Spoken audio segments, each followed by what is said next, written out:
started singing, "We Are a Gentle, Angry People." And this was written and created by white musician and performer Holly Near.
The video we're about to see is from the Black Lives of Unitarian Universalist closing ceremony at our General Assembly this past summer.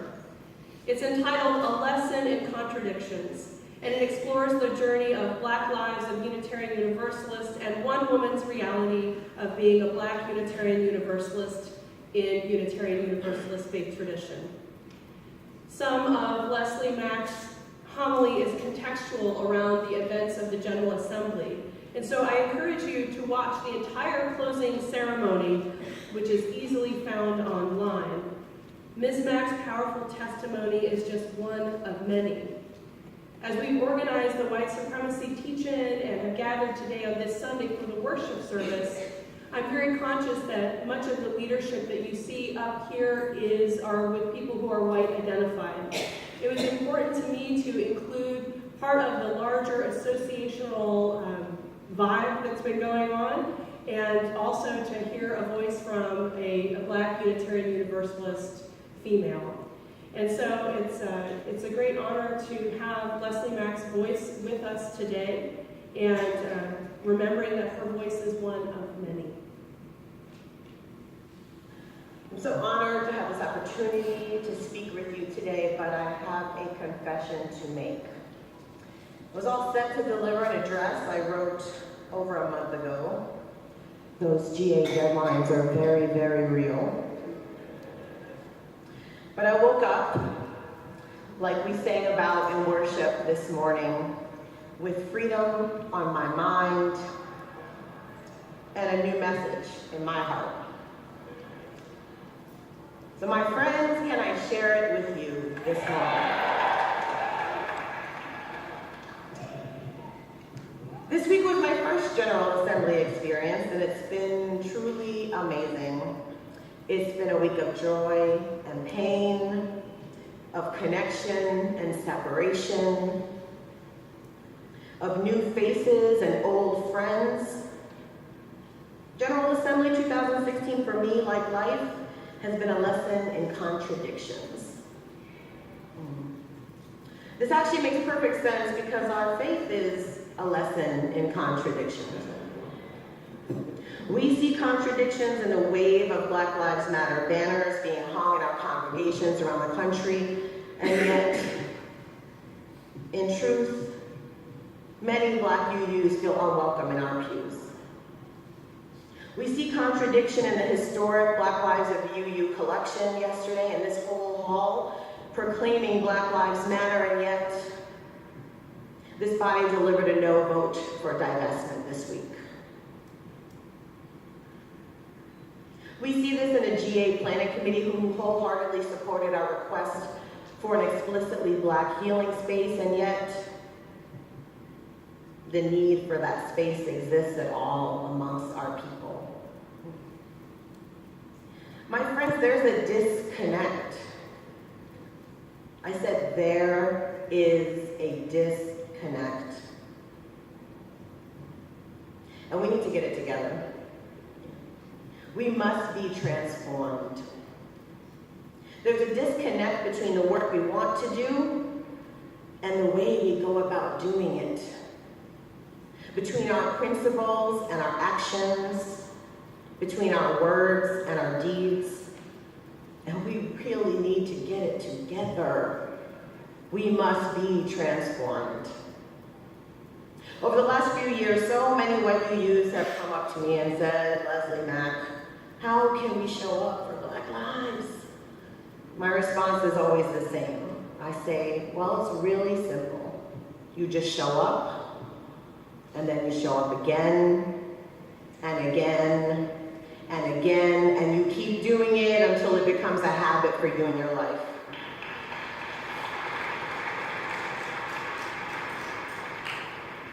Until the effects of your words and actions on communities of color become something you think about before you say and do them and not after. Until including Black voices in your search for truth become as comfortable as the white voices that you're used to. Until the spiritual lives of Black people in your communities are considered in every single decision you make as a congregation.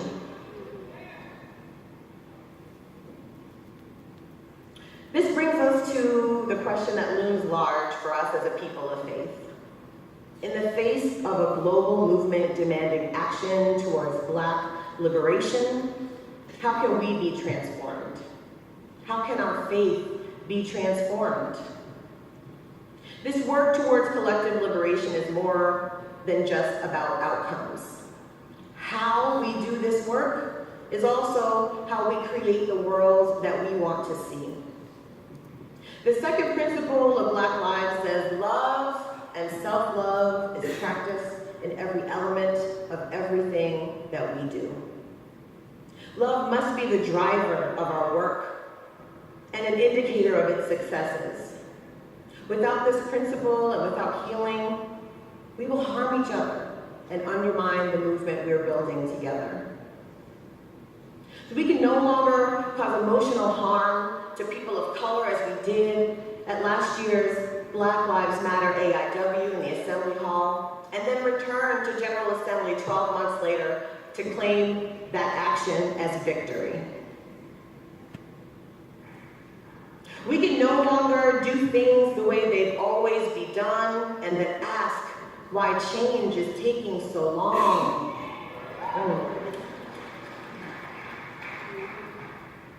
Quite frankly, my friends, we can no longer fail to take collective action as a faith and still call ourselves a movement at all. If we as a faith are truly committed to transformation, then I say to you, change must come to Unitarian Universalism.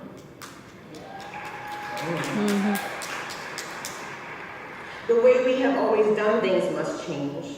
The way we seek connection must change. The way we move in the world must change. The way we worship must change. The way we breathe must change. So I ask you today, if you are personally committed to Black liberation, do you consistently live that out?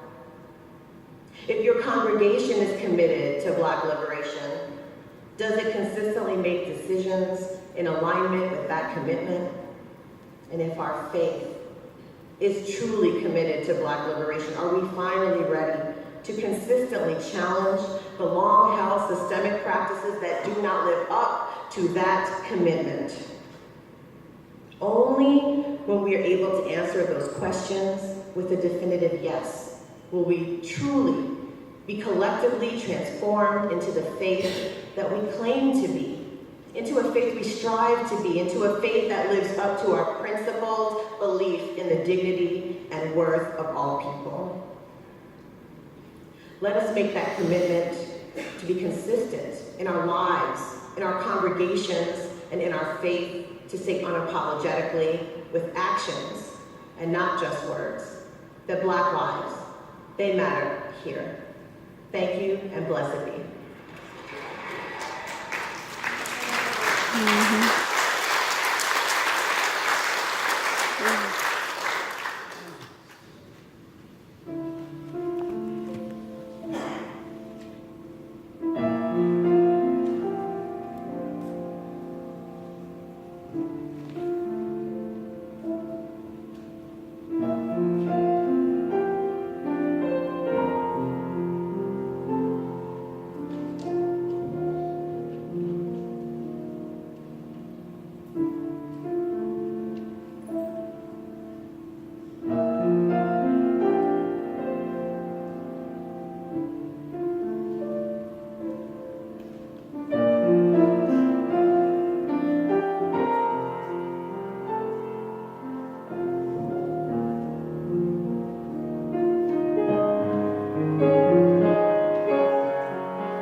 So, dear ones, we've come here in a Sunday that is one of disruption, because we have been asked to disrupt ourselves of the usual. Did we sing hymns? Yes. Did we have our stones of intention? Yes. Did we have some of the usual elements? Yes. And yet the time that we come together today, we have been invited by this larger movement from the Black Lives of Unitarian Universalists to disrupt white supremacy and hold a white supremacy teach-in. Can you say the words white supremacy? White supremacy. I have said that white supremacy so many times in the past 2 weeks, and it was a powerful testament to me how sometimes I wanted to refer to this time that we had chosen as a teach-in. I didn't want to talk about white supremacy. There's something about it, the invisibility of white supremacy. that is worth talking about and lifting up. So we have been asked in this time, I think, just for the moment, to highlight two main points. To come up for air and to look at the water in which all of us are swimming. And to get used to being uncomfortable. And to be curious and humble and in it for the long haul. So I'd like to talk a little bit about discomfort. I had the experience of participating in a webinar this week that was sponsored by Black Lives of Unitarian Universalists and involved religious professionals of color in Unitarian Universalism. And one woman, Christina Rivera, said that we needed to get comfortable with being uncomfortable. That if we're doing the work and we're feeling really comfy, we're not doing it right. It's inherently uncomfortable because the white supremacist system is inside and built into the structures of today. So it is against the grain to talk about white supremacy. It's human nature to fall into the water you swim in. I don't know if you've ever seen the comic of there are fish swimming and one asks the other, do you think the water feels cold today? And then the fish says, what water? So naming white supremacy is important. To get comfortable with being uncomfortable. And the use of the word white supremacy is intentional. As Black Lives of Unitarian Universalists write on their website, white supremacy is a provocative phrase. It conjures up images of hoods and mobs. Yet in 2017, actual white supremacists are not required in order to uphold white supremacist culture. Building a faith full of people who understand that key distinction is essential as we work towards a more just society in difficult political times, end quote. And of course, the words of Dr. Martin Luther King, as he talked about that the pastor or minister's job is to comfort the afflicted and afflict the comfortable. I wonder how many times he was uncomfortable in his life. Friends, it is a spiritual practice to rest in discomfort, a theology of unrest, and to come up for air from the water we swim in, to question and to wonder and to challenge. And frankly, it's a part of Unitarian Universalist theology and the best of what we can claim for the future moving forward. We have a history, no matter how powerfully involved in the roots of white supremacy, there are also learnings to take. And looking back, when historically we had white theologians who were questioning Scripture as the Word of God in sealed revelation, who questioned damnation versus salvation for all. All of these theological claims were uncomfortable stances.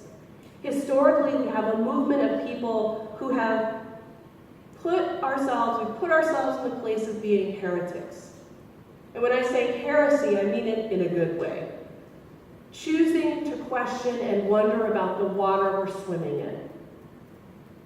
So we're on the cusp of a new theological movement in Unitarian Universalism, that of solidarity and inclusion, and it is being led by Unitarian Universalists of color. And what it takes is an invitation of placing ourselves again in that place of discomfort, coming up for air, questioning even the beginnings of Unitarian Universalist history, which are rooted in white supremacy. Unitarian Universalist writers like the Reverend Mark Morrison Reed, a historian who's written books like Darkening the Doorways, Black Pioneers in a White Denomination, and contributors to Unitarian Universalist people of color history like Michelle Bentley, and those who have kept the work of the Sankofa archives going. All of that tells a story that reveals white supremacy as a core part of the beginnings of Unitarian Universalism. Mainline Protestant churches generally can be considered, which Unitarian Universalism is a part of, can be considered the white church. And collectively, it begs for work to do for this congregation and for Unitarian Universalism to come up for air and to see and notice what we really are. Pema Chodron is a white Canadian Tibetan Buddhist who I've often come to and read in uncomfortable times. She writes, "We can become intimate with just how we hide out, doze off, or freeze up. And that intimacy, coming to know these barriers so well, is what begins to dismantle them." So this uncomfortable Sunday is a testament to the discomfort and unrest that Unitarian Universalists of color have experienced for decades. Not as a monolith, but in a texturized, individual way.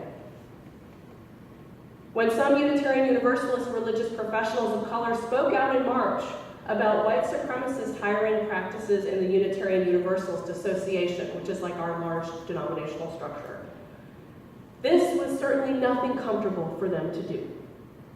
They put their livelihoods on the line, and it is courageous and bold. So I say that the least thing that we can do today is to join in a movement of solidarity with over 633 congregations participating today, and some will participate next Sunday, and making a space to witness this powerful discomfort that has been in the works for decades. One individual, Joseph Santos Lyons, who worked in the Unitarian Universalist Association for years, writes this: "I give thanks to those who have lifted up their story and given voice to the disparities and inequities driven by institutional and cultural racism and oppression, in particular women of color. James Baldwin once said, 'White people are stuck in a history they don't understand.' It's been pretty amazing to see how deeply and widely felt this moment is, and for a lifelong Unitarian Universalist like me, it's an opportunity to minister and organize for a more authentic and meaningful faith community." So, about white supremacy, it's not something that's about personally attacking white people. It's about, as the educator John A. Powell talks about, it's about the privileges of a racist system. He says this: "The thing that's really slick about whiteness, if you will, is that most of the benefits can be obtained without ever doing anything personally. There are a whole set of assumptions that flow from being white, just like there are a whole set of benefits that flow from being male. Like, being a man doesn't mean that you have to have antipathy towards women, but if society is patriarchal, which a lot of people say it is, it means that the way resources are distributed in society benefits men. In that sense, men are not innocent, even though they may not personally have antipathy towards women. In the same way, in that sense, whites are not innocent.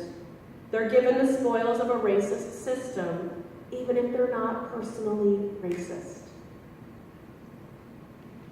So friends, to look at the water we're swimming in is to look at the water that's part of a white supremacist paradigm.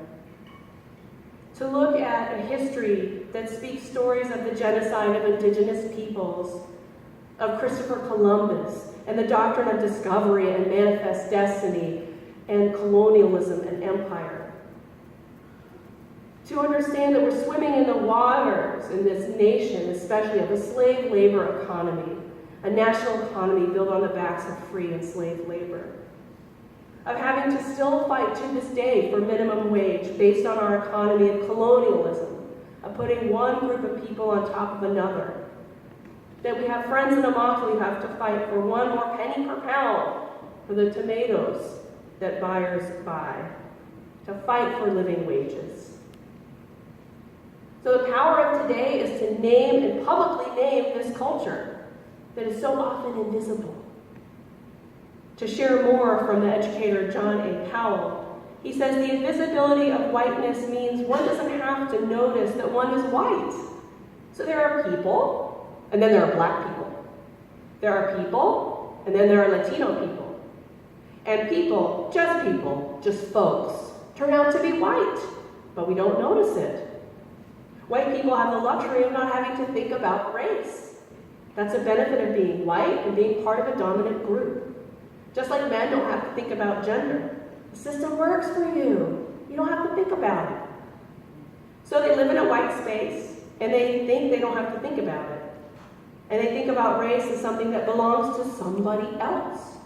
Maybe Asians have race, but they're just white. They're just people. They're part of being white. End quote. So again, the naming and looking at what we're swimming in that's so often invisible is important. If 20 years ago, when the first anti-racism resolution was passed in the National Gathering of General Assembly, if we had had honest conversations back then, like we are trying to have now, we would not be in the current governance situation that still reveals white supremacy and the workings of white privilege. And if we can't do this as a small liberal faith of 1,000, maybe 1,100 congregations, how do we think we can take on the issue with our national government? So in our work and in our theology, we covenant together to work together and to hold each other accountable. And here today, we're signaling that our faith takes racism seriously, within these walls and beyond, in working towards beloved community. And to opt out is part of white privilege. There are core principles we have, and we cannot believe whatever we want. We are bound to one another as a part of the interdependent web of life. We honor the supreme worth and dignity of every human being. How can one rightly live and love as a Unitarian Universalist without feeling uncomfortable that people of color are still oppressed in white supremacist systems, and that our churches are part of these systems? So today is just a beginning.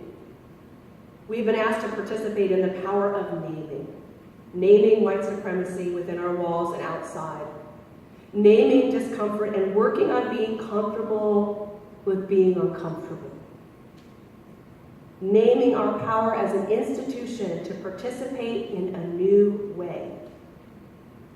And at the heart of our work, I think of James Baldwin's counsel to do our first works over. As he says, to re-examine everything, to go back to where you started or as far back as you can, examine all of it, travel your road again, and tell the truth about it.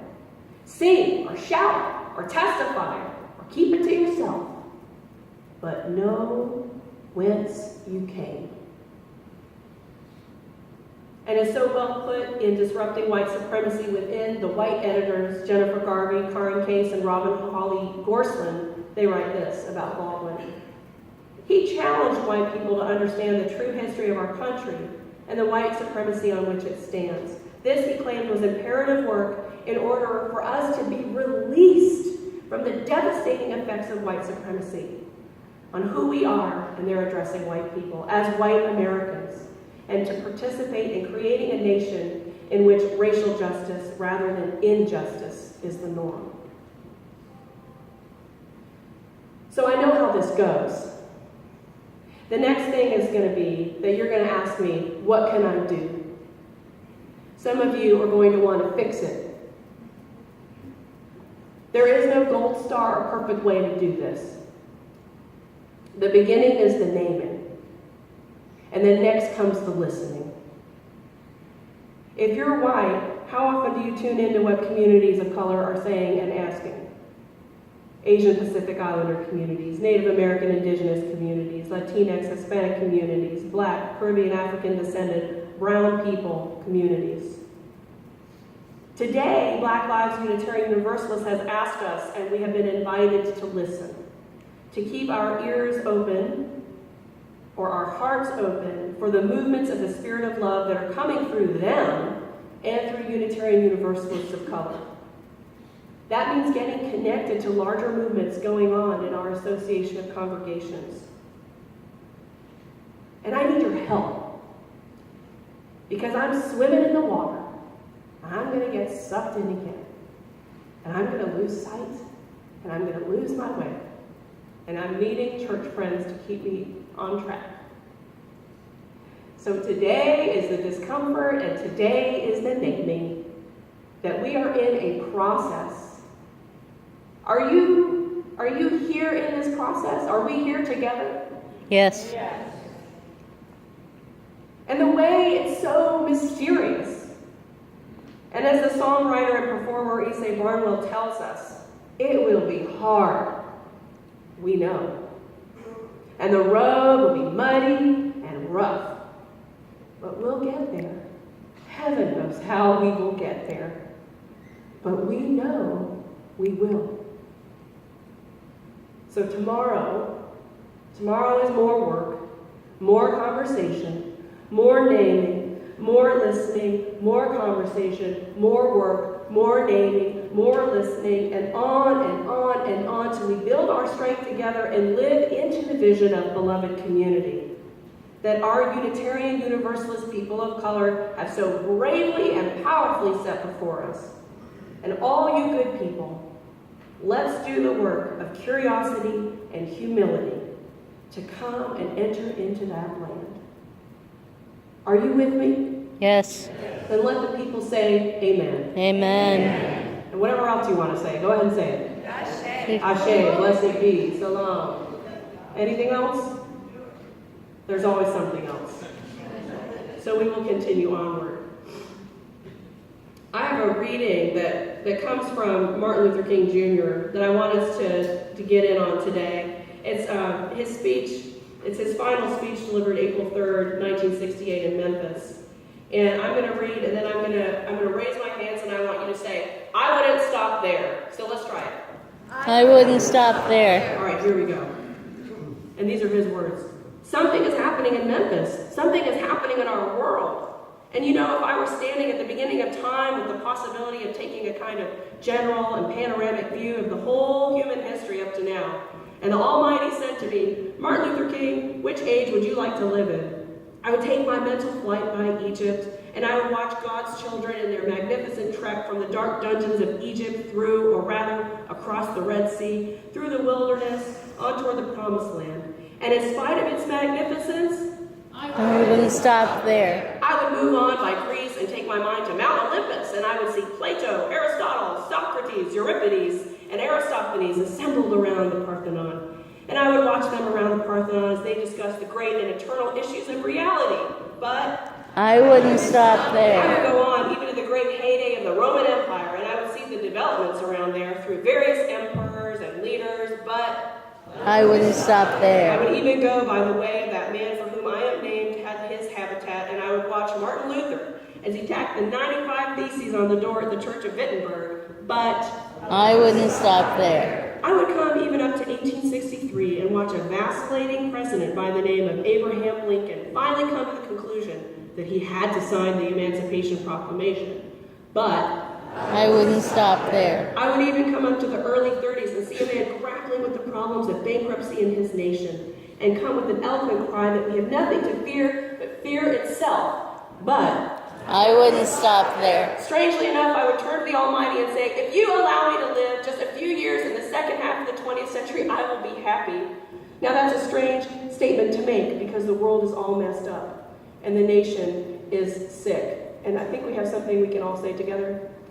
But I know somehow that that only when it is dark enough can you see the stars. And I see God working in a way that we, in some way, are responding.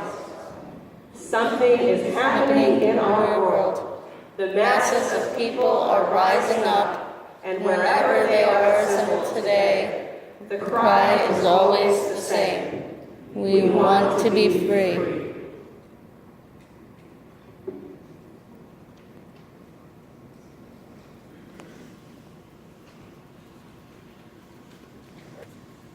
Please rise in body and spirit as we join in together singing